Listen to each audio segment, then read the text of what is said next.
वारी अनाउंसमेंट तव्हां वटि तव्हांजी प्रेस में असीं अॻे करे विया आहियूं। हिननि हाणे जलसो अनाउंस कयो आहे।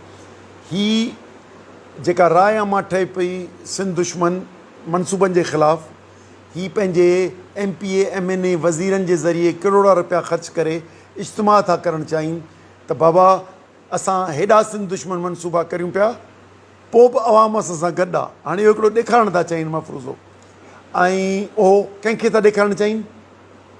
आहे त पैसनि जी गेम, पर ॾेखारणु था चाहिनि वफ़ाक़ खे त असीं तव्हांजी सुठियूं सर्विसिस पिया ॾियूं, नवाज़ शरीफ़ वारनि खे बटाए असांखे इक़्तिदार ॾियो। सो हीअ चापलूसी आहे त सिंध खे विकिणी इक़्तिदार जे लाइ जे बुख लाइ ही प्रोग्राम पिया कनि। असां त माण्हू जेके 5-10 सालनि में सुकणा आहिनि उन इलाइक़े खे आबाद करण ऐं उनखे लाइ पिया करियूं। ॿई ज़िद आहिनि। जेकॾहिं हू कामयाबु थिया त सिंध सुकंदी, जेकॾहिं असां कामयाबु थींदासूं त सिंध बर्बादु थियण खां बचंदी।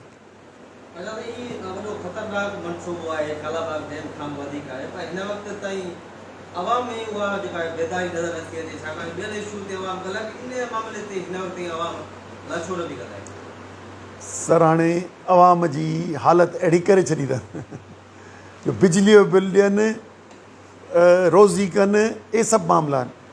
असांखे ख़बर आहे त अवाम इंतिहाई तंगीअ जी सूरत हाल में आहे, पर उन्हनि में बेदारी पैदा करणु जो हिननि जो ख़ौफ़ ऐं लालच जे ज़रिए को इश्तिहार लाइ छॾींदा त 30,000 नौकरियूं ॾींदासूं, जेको उन्हनि प्रोग्रामनि में वियो उनजो फ़ोटो निकिरंदो, मतिलबु अहिड़े क़िस्म जी थींदो। असां इन बेदारीअ जे लाइ महिनत था करियूं।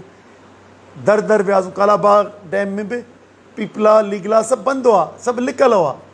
क़ौमी कारकुन जर जंग विया, ॿिया बेदारी मुहिम कयूं, पोइ अची आख़िर में असां सां अची मर्कज़ परस्त सभु करिया।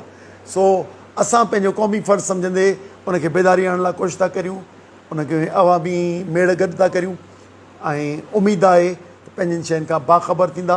छो त घणो माण्हू हाल ते गुज़ारींदो आहे। असीं मुस्तक़बिल ॿुधायूं त 5 सालनि खां पोइ तव्हांजो ई थींदो, पर आउं तव्हांखे त तव्हां त सम्झी सघो था, तव्हां सम्झू आहियो। 6 कैनाल निकिरंदा, कोटड़ीअ बराज मां निकिरणी 4 कैनाल था, त इन खां वधीक पाणी जॾहिं ज़ाया थींदो त किथे वञी पहुचंदो। असांजो कमु आहे बेदारी करणु। वधीक उमेदु आहे त अवाम इनखे रद्द कंदी।